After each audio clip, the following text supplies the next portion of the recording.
group of women between the ages of 65 and 75 was interviewed. These interviews were the most poignant, possibly because many of these women had never had a vagina interview. One woman who was 72 had never even seen her vagina. She washed herself in the shower and the bath, but never with conscious intention. She had never had an orgasm. At 72, she went into therapy, as they do in New York, and with the help of her therapist, she went home one afternoon by herself, lit some candles, took a bath, played some music, and she got down with herself. She said it took her over an hour because she was arthritic. But when she finally found her clitoris, she said she cried. This monologue is for her.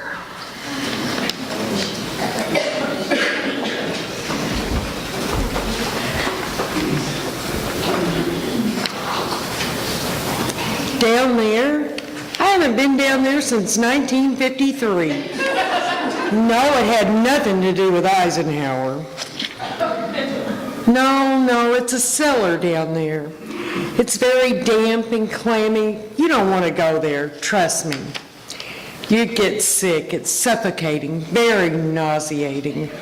The smell of the clamminess and the mildew and everything, whew, smells unbearable, and it gets in your clothes. No, there was no accident down there. It didn't blow up or catch on fire. It wasn't so dramatic. I mean, no, never mind. No, never mind. I can't talk to you about this. What's a smart girl like you going around asking old ladies about their down there's for? We didn't do this kind of thing when I was a girl. What? Jesus. Okay. There was this boy, Andy Lefkoff. He was cute, well, I thought so, and tall like me, and I really liked him. He asked me out for a date in his car. I can't tell you this. I can't do this, talk about down there. You just know it's there, like the cellar. There's rumbles down there sometimes. You can hear the pipes and things get caught in there, like little animals and things. And it gets wet, and sometimes people have to plug the leaks up. Otherwise, the door stays closed. You forget about it. I mean, it's part of the house, but you don't see it or think about it. It has to be there, though. Every house needs a cellar, because otherwise the bedroom would be in the basement. Oh, Andy Lefkoff, right. Andy was very good looking. He was a catch. That's what we called it in my day. We were in his car, a new white Chevy Bel Air, and I was thinking that my legs were too long for the seat. I have long legs. My legs were smushed up against the dashboard. I was looking at my kneecaps, my big kneecaps, when Andy all of a sudden kissed me in this take me by control like they do in the movies kind of way. And I got excited, so excited. There was a flood down there. I couldn't control it. It was like this force of passion, this river of life that just flooded right out of me through my panties onto the car seat of his new white Chevy Bel Air.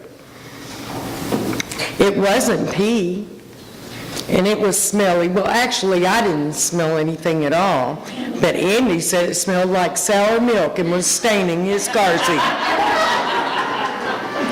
He said I was a stinky, weird girl. I tried to explain to him that his kiss caught me off guard and I wasn't normally like this. Andy drove me home. He never said another word. And when I got out of the car and shut the car door, I closed the store.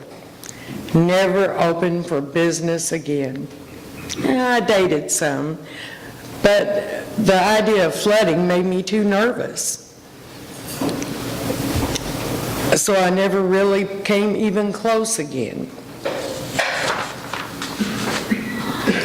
I used to have weird dreams, crazy dreams. Oh, they're dopey. Why?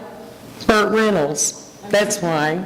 He never did much for me in life, but in my dreams it was Burt and I, Burt and I, Burt and I.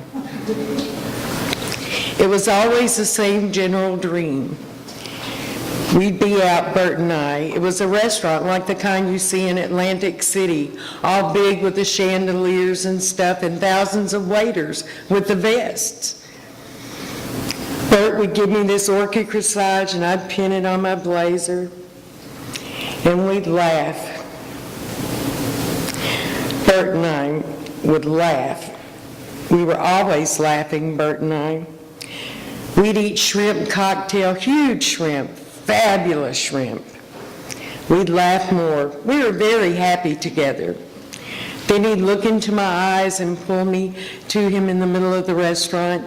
And just as he was about to kiss me, the whole restaurant would start to shake, and pigeons would fly out from under the table. I don't know what those pigeons were doing there.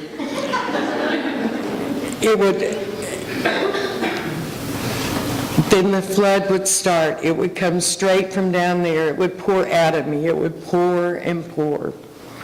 There would be fish inside it and little boats. And the whole restaurant would fill with my flood.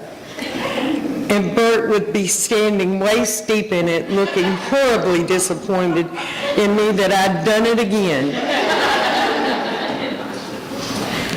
He was horrified as he watched his friends, Dean Martin and the like, swim past in their evening gowns and tuxedos.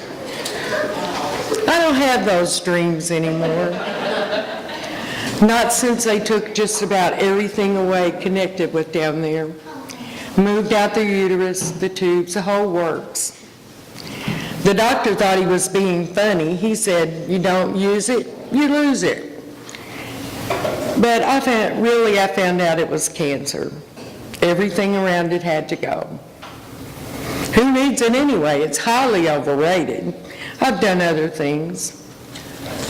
I love dog shows. I sell antiques.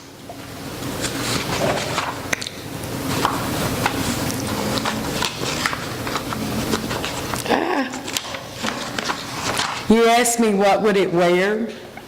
What kind of question is that? What would it wear? It would wear a big sign that says, closed due to flooding. What would it say? I told you it's not like that. It's not like a person that speaks. It stopped being a thing that talked a long time ago. A place you don't go. It's closed up under the house. It's down there. You happy? You made me talk. You got it out of me. You made an old lady talk about her down there. You feel better now? You know, actually, you're the first person I ever told about this, and I feel a little better.